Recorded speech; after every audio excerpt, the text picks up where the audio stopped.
Il suffit de jeter un rapide coup d'œil sur une liste des musées de l'Oise pour constater que Compiègne offre un très large choix culturel aux visiteurs. Ces établissements, héritiers de la passion de nos aïeux au XIXe siècle pour les objets anciens et l'histoire locale, ont pris la physionomie que nous leur connaissons au cours du XXe siècle. Ce que l'on sait moins, c'est que la ville a connu plusieurs musées éphémères avant cela, et le musée consacré à l'art khmer, installé au château, en fait partie.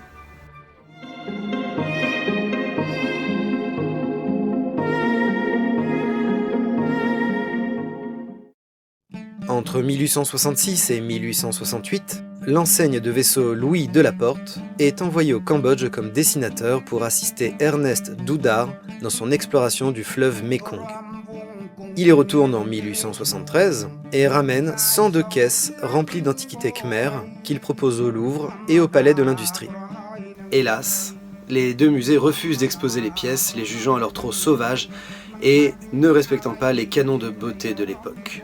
Les caisses restent ainsi pendant un mois sur le trottoir devant les antiquités égyptiennes du musée du Louvre.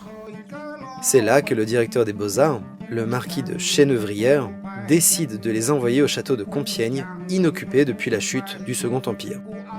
Delaporte est alors chargé d'y organiser un musée khmer qui ouvre ses portes en avril 1874. Installé dans un premier temps dans la salle des colonnes, le musée occupe rapidement 2 autres pièces du château. Après 4 années de travail acharné visant à promouvoir l'art khmer, Delaporte parvient finalement à présenter l'ensemble des collections présentes à Compiègne lors de l'exposition universelle de 1878 à Paris, ce qui signe l'arrêt de mort du musée de Compiègne. Les statues et les moulages sont ensuite transportés au palais du Trocadéro en 1889, puis au musée Guimet en 1925. J'espère que ce nouvel épisode vous a plu. Si c'est le cas, n'hésitez pas à le partager, à en parler autour de vous.